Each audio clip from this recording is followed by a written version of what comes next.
Welcome to Beyond Outpatient, Real Stories of Residential Healing. I'm Tiffany Silva-Herlin, a licensed clinical social worker, and I'm so glad you're here. This 3-part mini-series is for parents who are asking some really hard questions. Is what we're doing enough for our teen? What happens if it is not? And how do we know when it's time to consider something more?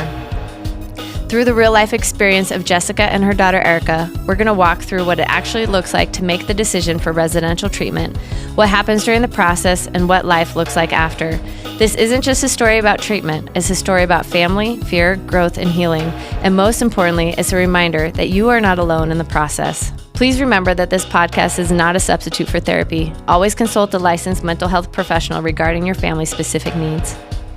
You guys, thank you so much for taking the time to come and tell your story here today. We appreciate the opportunity. Thank you. Thank you. Yeah. I'm so excited for our viewers to be able to hear your story. So far, talking to you guys prior to filming, you guys have an awesome energy. You're adorable. I'm so excited to hear your side of things. And Mom, you come with just this passion I can feel and love for your daughter and coming to where you got here today. So I'm excited. Our viewers should be excited to hear your story. So let's dive in, shall we? Okay. My first question that I kind of always start with is, tell us a little bit about your family and why did you want to share your story here today? Well, I'm very passionate about the ocean. I love my family. I love my friends. I have a lot of passion for life and I love the outdoors. It brings me so much joy. And I also love my dog, Tucker. And why did you want to share your story here today? I think it's important for parents to get the perspective of a parent who has had a kid in treatment and a kid who was in treatment for a while and getting to know the insight of what it's like for the family and for the kid. I agree. I love that you're willing to come on here. It's super brave and it takes a lot of courage to be this vulnerable and share your story to whatever degree you're willing, which is amazing, honestly. And parents do. They need to hear your side just as much as they need to hear your mom's side. Your side is just as important. So thank you. How about you, Mom? I'm so appreciative of Erika and her bravery to share her story because it's so intensely personal. And not just to her, but to our family. Erika has a mom and a dad and one brother and 3 sisters. And she's the youngest of 4 and the funniest of all of us. I can see that. a lot of great energy and just a joy to be with and around. And her passion, and I would say like returned passion, for life and to do things you can only do when you're living. And it's brings me so much happiness to hear her talk about future things and what she wants to do. Yeah, because we're going to dive into where your journey started. And oftentimes with families that we talk to, the future is not really on the table. In fact, there's a lot of question marks about the future and discouragement and loss of hope. Absolutely understand that. Have been there. In the depths of despair and not knowing if there was hope, what I could hope for. And so lost. So it is really something to share and say that we are on the other side of that. And you can get through because in the first side of it, before going through a journey, you just don't know what it's going to look like. Oh yeah. And it's very scary and unnerving, and each day you might have a different idea of what it's going to look like. So I'd love to break that down and help people to understand that. And I know Erika has a passion for people to understand that as well. which is why I'm excited to talk with you guys about this. I for our viewers that aren't watching and maybe just listening, like you guys, and I genuinely mean this, really bring a light and a passion and a love. I can see it in your eyes. You guys really do emulate it. And so, thank you again. Let's start. Like, what did bring you guys to this point of needing to seek out treatment? Because that's a journey in itself. Yeah, and not a short journey either. What I learned, everybody's journey is different. Yes. Some have shorter paths to getting to a place where they need a residential. Some have longer journeys to reach residential. Ours, I felt, was a little bit long.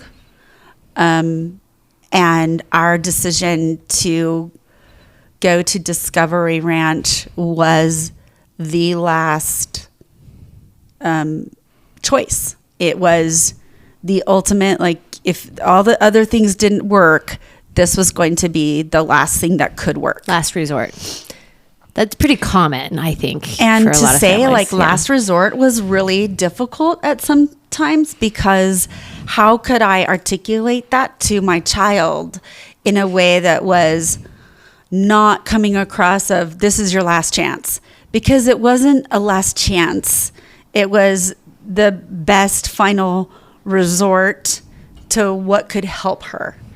And I felt terrible to have her feel or think, oh, I'm just being sent away because I'm not a good person. Yeah, or because my parents don't want me or I'm being punished, right? You're right. Yeah. It was definitely like a long journey before I went to Discovery Ranch, in and out of other facilities and different schools and trying different things at home to try and help. But ultimately, we had to go to a bigger residential facility like Discovery Ranch. Yeah. I'd like to share a little bit more detail of that journey. Yeah. Because I feel that it might help others understand where we had been. Because in my experience in talking to parents, they don't know how to get the help they need and where to start from. How did you recognize when or did you recognize that you were struggling at the time? I knew I was struggling right up to the point where I went to a facility before the ranch. I knew I was struggling, but I didn't think I was struggling enough, or I wasn't struggling that bad. Like, it was something I had in control, which was definitely not true. I really didn't have it in control. I struggled with an eating disorder just on and off through so many years, and depression and anxiety and suicidal thoughts, ideation and attempts, and just it goes in flows. It was very up and down, but it never got better to the point it needed to get better after each facility I've been to. It just always kind of went back and got worse. Yeah, I appreciate how she explained that. And I think at first when signs start to happen, there are easy ways to reason things away. With young teens that are changing, they're growing every single day. There's so much that's happening with maturing. And you think of a child that is 15 to 18 years old. So in the amount of change that happens in those years, that I felt grateful as a parent that I'd had older children. I was going to say, understand. yeah, that's super helpful. And I can imagine that for families that have one child or the first child that's going through a struggle to not have the experience of what it's like to have a normal teenager. Because as I tell people, you can't inoculate against teenagerism. It just is there.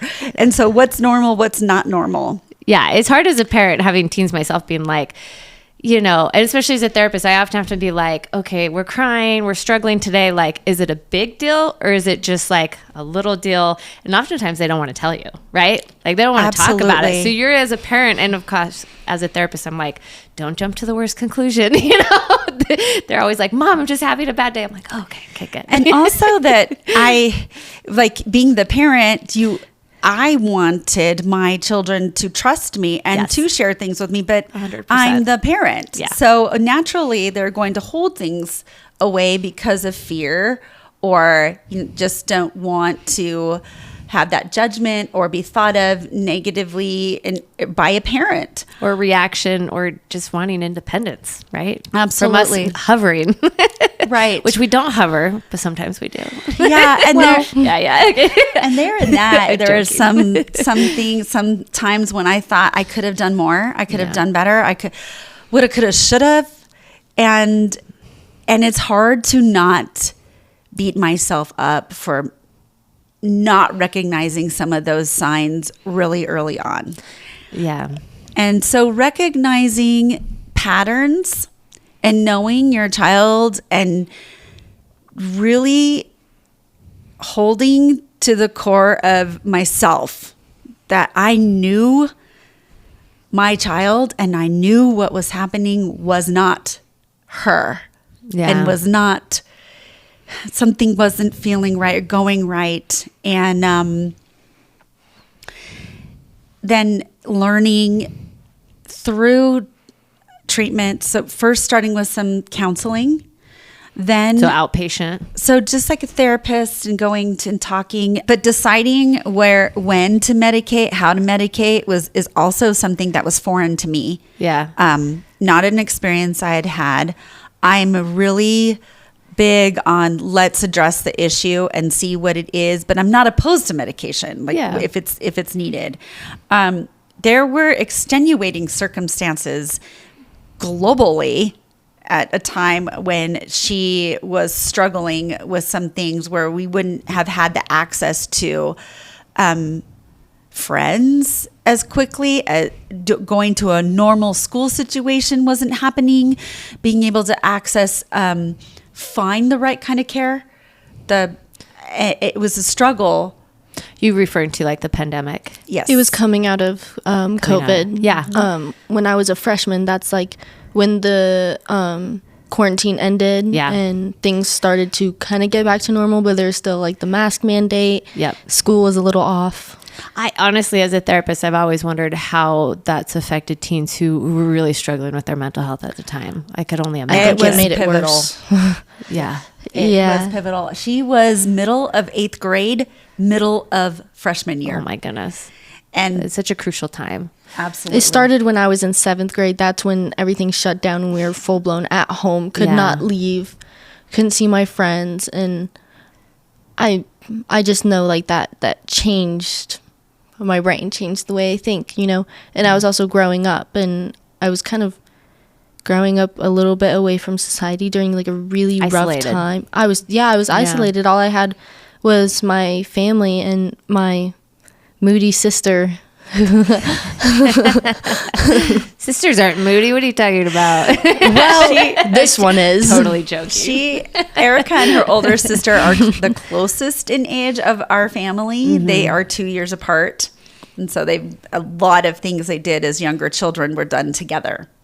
And then one is 2 years ahead, but changing, exponentially in those years of teenager, and one is still young. Yeah. So the exposure of things. Yeah. And also something that with having multiple children, when one is needing so much help with something, it can mask the needs of another. Oh, yeah. And I felt that is what happened in Erika's situation, that there were some acute needs that were masked because of some things that were happening with her older sibling. And when things came to me about Erika's needs, I felt like it was running into a brick wall. It hit hard. Is that kind of the point you noticed that she was struggling? Like, what were some of those signs? I felt like there were some signs early on that it's sort of that, well, you can reason it away. Mm-hmm. Well, maybe it was just a bad day. Maybe there's just something she doesn't want to talk to me about. And the more you dig, the less you get. And it just became more of a struggle to somebody that used to be so close to me and share so much. It became more divisive. The simple things didn't resonate with me that it was a need until it was a counselor at school that said that Erika needed to have some specific help. And so she was sent to a place. We went to a place that would give help, but how they do that is they ingest them. So it's mental health care, and they do the assessment, and they pretty much keep them there for a week. Okay. And coming out of that and then talking to other therapists, I learned that she needed help with depression. And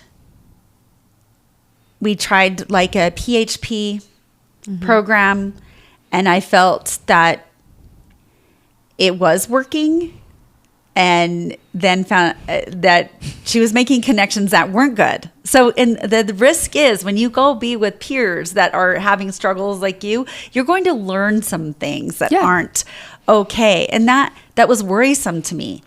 And connecting with them outside of treatment, or, finding ways to just still get into things that weren't good. Yeah. When I learned that it was the foundation of the issue started with having struggle with eating, an eating disorder, that is when I felt it hit the hardest. That's as a parent where you're like, there's no manual for this. I'm not trained for this. This is bigger than me. There's often a lot of those mental health issues, like whether it's an eating disorder or suicide attempt, or, a list of many other things where as a parent, you're like, this is big. Like, I no longer have what I need as a parent to support my child in this. True.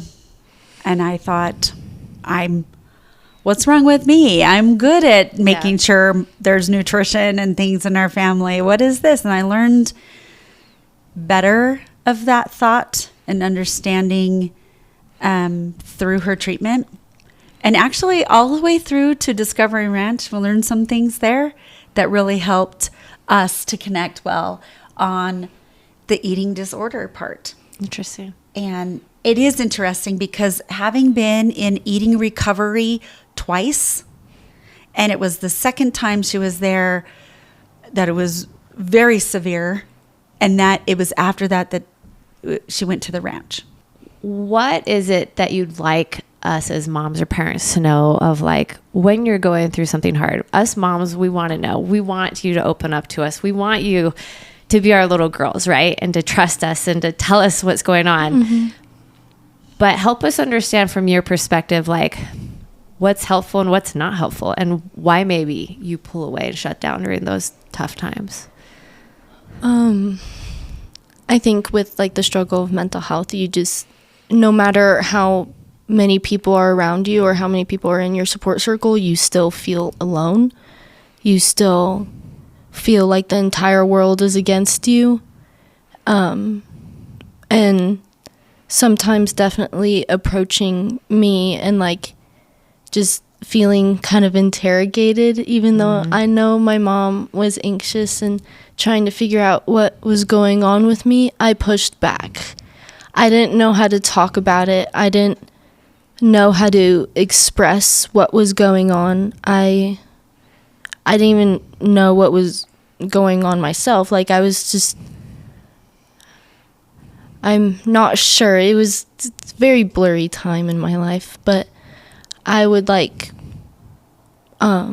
parents to know that, like, it comes with time, that your child will come to you, and building trust, like, not bombarding me after school I mean, giving me some time. And my mom learned that over, like, pretty quickly. Give me some time to rest after school, and I will come to you.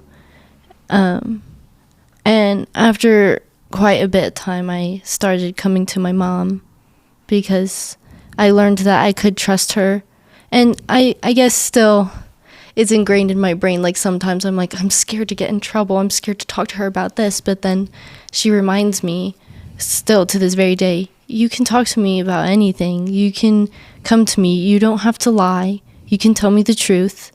And that helps because I'm like, oh yeah, I can trust my mom.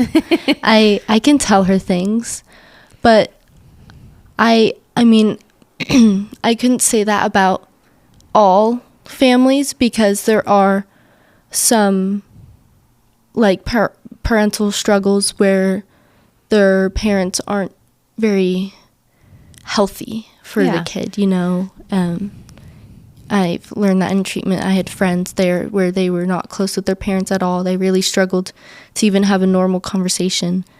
And I tried to help as much as I could, but I think for parents, they need to be patient, very patient with their kid, and wait for them to come to you.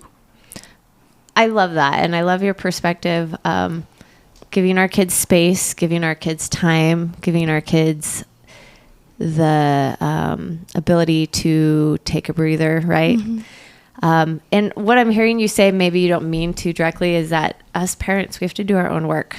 So I'm also a very anxious mom at times, and I often will project that on my kids. And if you have a parent who hasn't taken care of their own mental health stuff, whether it's big or small, whether it's a little bit of anxiety or something bigger, like, that's going to affect you guys. Right? So what I'm hearing you say is we got to do our own work, right? Yes. In order to help your child, you need to work on yourself. Yeah. You know, I know parents like can have their trauma and their struggles themselves, and that can be taken out on their kids. Yeah. Or projected onto me. And that's something you need to work on personally and not bring it to me and add onto my plate, you know? I love it. I hope all our parents are listening. That's so important for us to hear as parents, and hard at the same time, but so important. Yeah. So pivoting back to mom, it hit you really hard when she had gone through and, well, you guys had labeled it finally like this is an eating disorder and that's contributing to a lot of other things. Then what was the next step? We had, it was really important that Erika receive help with her eating recovery and stabilize with that before seeking anything additional. Yeah. Because she had to be healthy and at a level that then could be sustained. Otherwise, when the physical body cannot sustain the nutrients, she would have ended up in a medical situation. So it wasn't the right thing to put her into any other place than to eating recovery. And because we knew eating recovery already and from a former experience, and we knew the program, there was a therapist there that she worked with very well. And the second time, I love her. Yes, in fact, we will say that even for professionals that are therapists, it's a really hard relationship to form at first, and when you find the right fit, it is magical. And with that particular therapist, it was very difficult. The first round of ERC was really hard for Erika to, because I went there twice, connect with her that first time, and then when we returned, we wanted to make sure she had the consistency in care. So we had the same therapist. and the same dietitian. Okay. And we know them well. And we even have our own jokes and things about people that have been in our care program. So it was a comfortable fit, unfortunately, you know, but still to know already the conversations we could have with the staff that helped. So when she was ready to leave, and it took a while, she was actually at ERC a little longer because we were getting things ready for her to go to DRS. Okay. And we lined it up in such a way that she was home one night and then we took her to Discovery Ranch.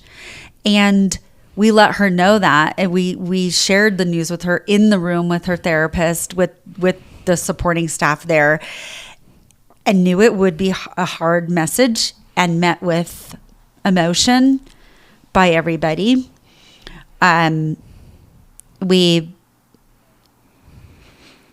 We went home. She literally packed up her things, and almost in a willing way.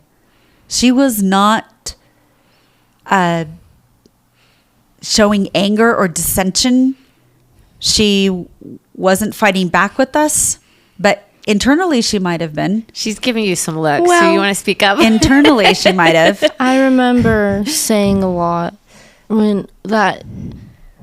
I remember telling you and Dad, I would never forgive you for this. Correct, you did. I was really mad, but I didn't resist because I knew I couldn't resist. If I resisted, then there would be external people coming in, and that I didn't want that. That would just cause more trauma. And I mean, I thought about it, and I'm just like, I was being forced into this. I got to do it. So Did you want the help at that time, or were you still kind of like, this is stupid? Okay. this is stupid. When I got to the ranch, I was like, ooh, I was not ready to leave ERC.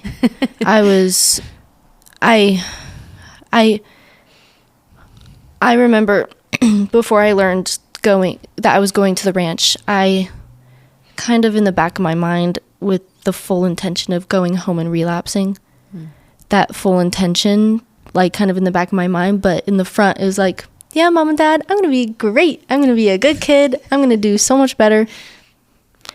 That would not have happened if I didn't, I needed to go somewhere else. And actually, while I was at ERC, I talked to staff and I looked into residential eating disorder facilities. I looked into those and I was like, maybe I should talk to my parents about this. Maybe going to a place like this would be helpful. And then my parents came into the facility and were talking with me, and they're like, there's this ranch in Utah and we're going to send you there. And I'm like, what? What?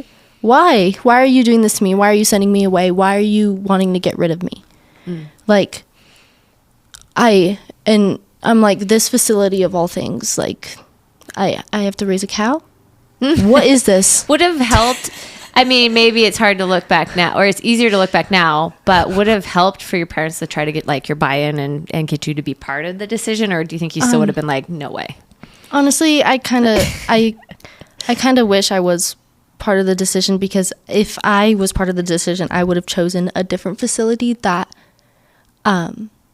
had more experience with eating disorders. Sure. And had more... Was specific towards that. Was specific towards eating disorders. Because the ranch isn't like specific towards eating disorders, specific towards mental health and behavioral things. I would say when she just said I had full intention to relapse, that tells you a lot, because that is what I was faced with, what I was facing with her, with being a repeat visitor to treatment centers. Yeah. In fact, the very first place she went when she needed mental health care, which the school counselor referred us to, she had been in that facility 3 times total.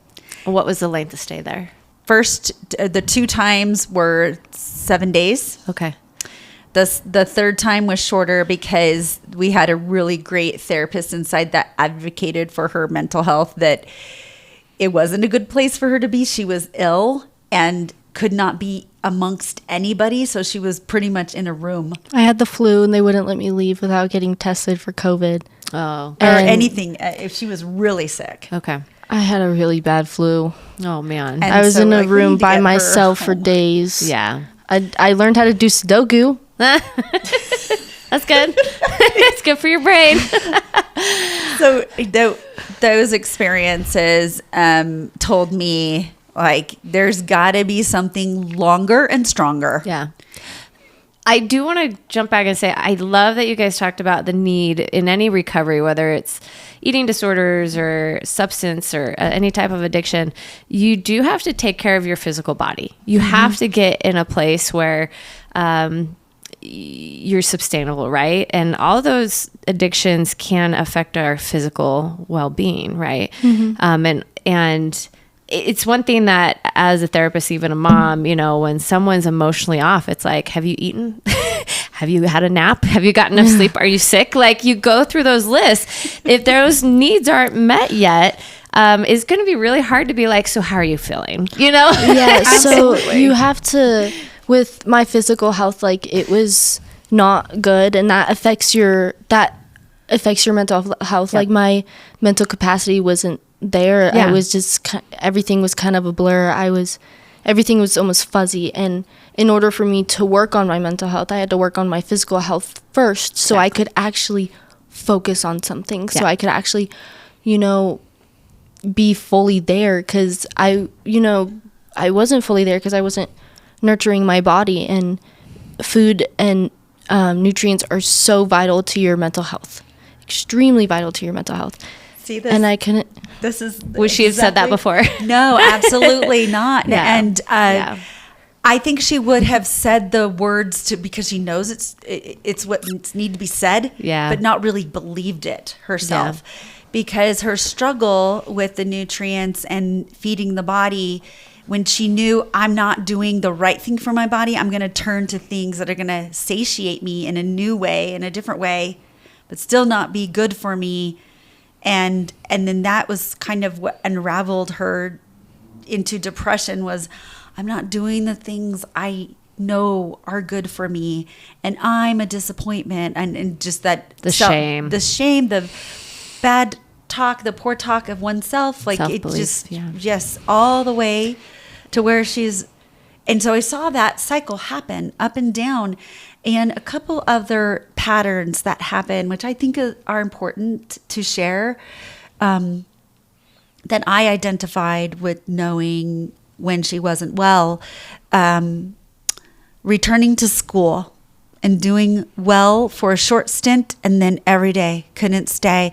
It would just start slowly, where one day a week not go to school, and then pretty soon it was 0 days a week or going to school, or stepping in the door and then an hour later coming home, and just couldn't stay there, and realizing that place wasn't a positive experience for her, and it was a struggle for her, and she couldn't balance I need to be at school. I can't be at school because of what I'm faced with there. I would call my mom maybe like once a day, asking her to come get me, and I stand by this, that she did the right thing, and she came and got me. I needed that break. I couldn't handle being at school. It was so difficult in every single way. Contributing to this cycle that you're in. Yes, contributing to my cycle of bad, like, ED behaviors. Or things like that. Did you present differently at home versus like school and friends, or? Yes. I was more shut down. I was more quiet. I was anxious. I always in my room. I rarely came out of my room. Maybe to like, when I was in dance, I come out to go to dance. I mean, when I stopped going to dance, I would come out to ask if I could go hang out with friends, or if I could go for a walk, or hang out with my dog or something, or maybe make something to eat. So at home, I was just a lot more secluded, but at school, it was kind of the same thing. I wasn't a big talker, but with my friends, I was energetic. It really depended on the day, though. Yeah. I could either be super happy, energetic, or just wild, regular Erika, or I could just be completely shut down, tired, sad. I wouldn't really talk. I wasn't really big socially. I had a lot of anxiety with socializing, and especially the school I went to and the kids I went to school with. It was not fun. And so I didn't like interacting with them. You had, she's one to have few friends and remain really close to them. Mm-hmm. And she did have a core set of friends that were like that for many years. Yeah. I wanted to talk about what life felt like before treatment. Please. And I was thinking about this the past couple days when I read these questions. I read my journals from the ranch. I looked through old memories from that time before treatment, or kind of the start of in and out of treatment, but before I went to ERC for the last time and before I went to the ranch. It is such a big blur, but I can remember sometimes it was hard to even know what day of the week it was. All the days blurred together. I couldn't think clearly. I slept so much. If I had like a couple hours to myself, boom, asleep. If I had a job, I would get up and go to work, but then I'd go home and I'd be asleep by 7. Oh, you wow. know, I'd Yeah. just sleep all day if I could, you know. I wanted that time to pass. And also I did not feel like myself. I was trying to fit in with other people. I was trying to please other people. I was just trying to get through the day, and it was so exhausting. I was exhausted all the time. Never had energy. I barely even had color in my skin. My hair like was flat. Like, Yeah. you know, it's poofy and curly You now. have beautiful hair. Thank you. Those of you can't see it. It's gorgeous. I love It was it was just a huge difference. I was always sad. Even if I presented myself as happy, I wasn't. Yeah. That's interesting. You talk about like even your attributes, because yes, if you're not, you know, providing nutrients to your body, but also I would argue like your emotional state also physically affects you as well. So they all go hand in hand. Absolutely. Yeah. And it's difficult because when being medicated for depression, it's not about upping the medication that is the solution every time. I mean, it could be the solution, but it's understanding and unraveling what's happening to be able to get to the core of things. Yeah. And I knew after the first experience at ERC that was such the core thing, and seeing her come out of treatment the first time and do so well and follow along, there was just a period of time, a short period of time, and it was like stepping off a cliff. She completely nosedived, and that's what landed her into ERC the second time in a more severe, acute way. And the day they called me to say, we want to give her a feeding tube. And I rejected it, and I told them no. I don't think you know that. I didn't. The feeding tube is given to help restore weight and nutrients, and to help also get the body to function again, to accept food. And I asked the nutritionist to just give her some time, give a couple days. Let's see how she does. Let's check in. There are check-ins that they do with parents that I think the patients at ERC, so Erika, isn't aware of, and they shouldn't be. It's part of what is done on the outside and outside of her that's managed, and then what is done for Erika, or what's done for the patient that is only for the patient. And then bringing that together through therapy and nutrition discussions and learning. So the nutrition is even kept very close, like a secret. It's held tightly because they can't know it. it's such a mental Yes. thing about food. Yeah. And you don't want them finding those loopholes or manipulating it or getting around it, which is hard. It's hard to be like, we want you to be honest and truthful, but at the same time, we've got to control this. I can tell you aspect. this, people with eating disorders and mental health in general are really good at lying. Yes. Are great at like, yeah, I ate today. Are really Or good at manipulating hiding things. food. Yeah. Like just, I even they did it in treatment, and it was just very, very strict. So we couldn't do that. I learned from the nutritionist and the therapist the things that patients do to hold on to that control. And then also learned from Erika what she witnessed and things. But the restorative part, and then finally saying it's okay, understanding that for myself, like it's okay, it's what she needs. And to see her, to take her out in public with a feeding tube was interesting. So she did eventually get one. She did. Yeah. Okay. And I mean, it's we both reflect on it with some difficulty. There is some humor in it that the public sees you as like a sick person, and I remember going out. Which you are. They are, but they not don't in the know way what- they realize. don't know. Yeah. I remember going out into public, and people would stare. Yeah. You know, but like they would try to figure out what's wrong with me. Why does she have a feeding tube? It's so nosy. But They also don't know what it is. But also, actually. you know, I remember this one time I went to Target with my mom, and I saw kids my age. They wouldn't even make eye contact with me. Yeah. I felt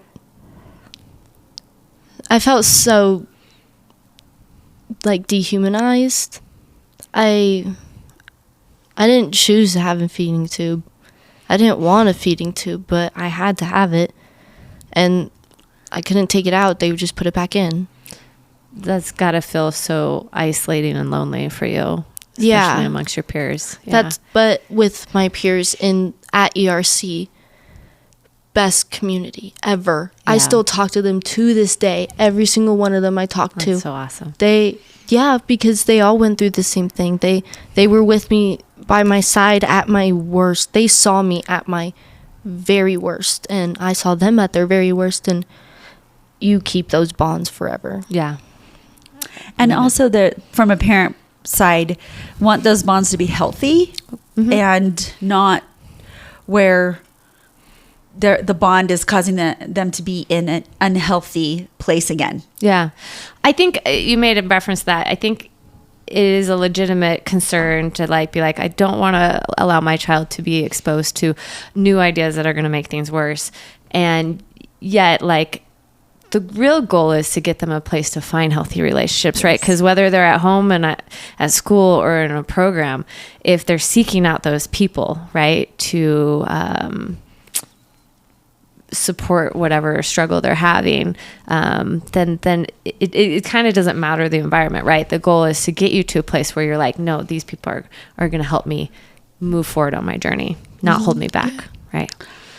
Yes, true. And one of the things I think that helped Erika move forward in her journey is knowing I wasn't judging her for what she wants to believe and know for herself.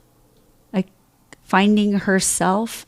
She's 16, 17 years old at the time, and there's a lot of self-discovery in that time that will launch the teen into their young adulthood.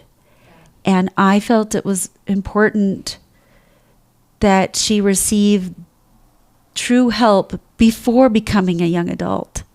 Because once you're a young adult,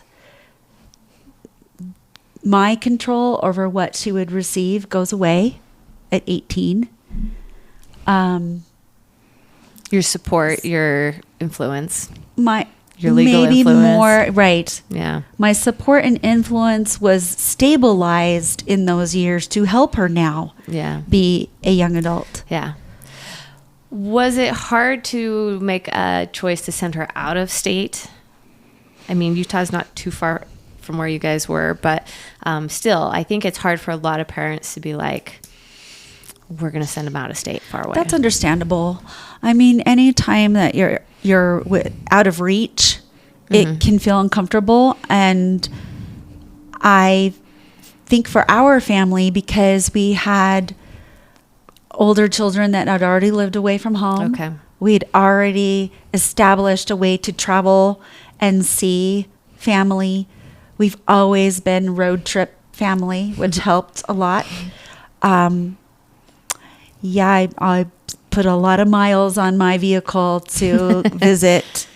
And I was thinking about the time, how many visits we did.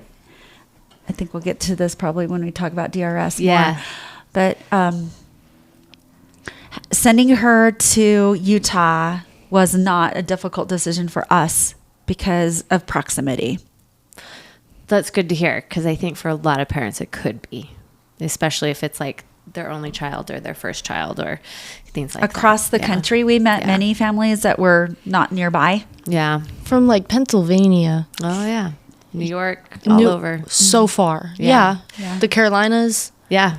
So 2 questions for both of you. Mom, how did you navigate the fear of sending her away? And then Erika, for you, what were your fears about leaving home? My fears with leaving home is missing my life, missing out on the rest of my teenage years. And, you know, those fears were correct. I did miss out on a lot. I never been to prom. I didn't walk at graduation. That was a choice, but I didn't finish high school things. I sometimes still in the back of my mind, I missed that, and I still feel like I missed out. And I did. I was fearful that I would miss out on my friends' lives, and I did. I missed out on my sister, you know, moving in and moving out, starting a new job, hanging out with her. That's what I was really scared of the most. I did miss out on a lot. Looking back, do you feel like your journey, I wouldn't say made up for it, but it was worth it despite all that you missed out on, or that where you're at today? 100%, because I would rather lose about, 2 years in total of kind of like my teenage years of before, during, and after treatment, rather so then I can live a full, healthy adulthood, so I can go travel the world, so I can go see a whale in person, so I can hike 14ers, I can go on backpacking trips. It's 100% worth it that I missed out on prom so that I can be a happy adult and find passion for life, because that's what I did. I found passion for life, and I wouldn't have if I didn't miss some high school, miss prom. Which are pivotal and hard to hear as a teenager, to miss out on those. Yeah. But, one thing that I think is easier to look back on when you're older is high school. Yes, it's hard to miss those scenes, but there's so many better things ahead. I can still dress up pretty on my own time. You absolutely can. You can go dance in a beautiful gown any day you want, girl. Yeah, and I can choose the venue. Exactly. All the music you want. Yeah. How about for you, Mom? How did you navigate the fear of sending your daughter away? I didn't want her to miss out on teenage things because they do become core memories and such. And for me, I knew there was a greater need for Erika, and that we would be able to navigate the things that she missed. Didn't make it easy that she missed things. It certainly wasn't easy missing her. It's hard to talk about. You were mentioning before we started this that when she went away, it was like a light dimmed in your life and I missed your family. her every single day. Yeah. Every day. I missed a whole year of having her home every day. But fortunately, I saw her a lot in that year and saw so much change and growth that is what solidified the very difficult decision to have her go to residential. And navigating the decision to actually send her there, there were two sides to that. There was a side of, this is the end of the rope. This is what I can't do anything more for my child. I feel I'm at an ebb. There's got to be something bigger, or nothing's going to change, and then I'm going to lose her. I could lose her permanently. Which put things in perspective, which you guys both said that oftentimes I've talked with parents is like, yes, you're giving up this year. Yes, you're giving up this birthday and this Christmas holiday in order to gain back all the rest, which is hard to see in the moment and to feel. It is absolutely hard to see. Yeah. But to have the trust and faith that there is a light at the end of that tunnel. Yeah. And there is a light. Get that hope back. Yes. Of your future. Yes. How did you find Discovery Ranch South, and how did you know it was the right choice for your family? After my daughter being in several places, I didn't want the same thing and knew they weren't going to work. We would end up going another round. I could not do another round. Needed something bigger, and I just did a Google search and started looking at long-term treatment, and I didn't know it was called residential. I was really looking more for education because I didn't want her to miss out on school. So then I thought, well, what could be something that's education, like boarding school? But she doesn't need a boarding school. She needs like mental health. You were saying too, you had known about wilderness. So but yeah, you knew I that knew about wasn't. wilderness and knew it wouldn't be a good fit for her because I felt like wilderness was going away to camp and you do a little stint for a while and then you still come home. And I mean, I didn't understand it, just like I didn't understand residential. Yeah. But I found Discovery Ranch and I saw the information that was offered on the website, first of all. And then I had been in contact with a consultant who does reviews of residential places. So an educational consultant. Yes. And that person, when I gave that person the name of the place, said it was rated well.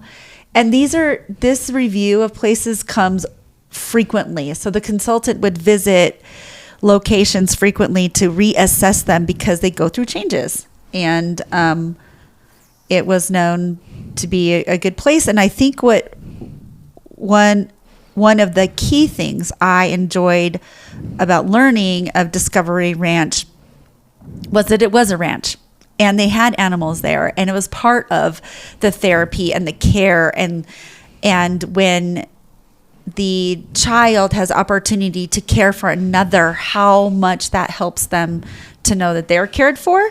And I just really liked that platform and method. Yeah, and I think your journey to finding a place isn't too unusual for maybe a lot of parents. Going on and Googling it, maybe trying to ask around, having connections with other people. I think that's where a lot of parents would probably start needing a residential treatment, and often not knowing, like, we don't even know what we need, right? We know we need something. So I appreciate that view of explaining that to parents.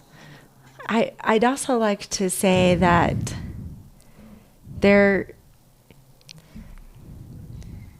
are ways to get care that are covered with medical insurance, and insurance covers some stuff and not other things. I never looked through the lens of what's covered, what's not covered. I always had looked through the lens of what does my daughter need. And I felt very strongly that this is what she needed, and the rest would just be managed and taken care of.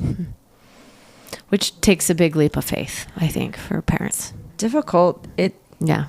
Especially if financials are a stress, and it's very difficult. Yeah. That can be the decision maker of not seeking care, is the financial obligation. Yeah. Versus trying to put your kids' care first and figuring it out, right? Right. Which is tough. I mean, because you already are in crisis, you're, going through a trauma, and then to add that other financial burden, all of it is just so incredibly, lack of better words, difficult. Before we end this episode, for my last question, what would you want parents and listeners to hear as your message to them? I have something. Your child is probably going to fight back a lot if they're not part of the decision-making process. They are going to probably say some things that they're later going to regret, but in the moment they're like, this is what I think and nothing's going to change that. Like, I told my parents I hated them, that I'd never forgive them. And now I thank them for caring so much and for helping me and making a right choice, because that was definitely a correct choice, because I don't know where I would be right now if it wasn't for my mom and my dad choosing this place to go. And just you need a lot of trust. You have to put so much trust into the program, or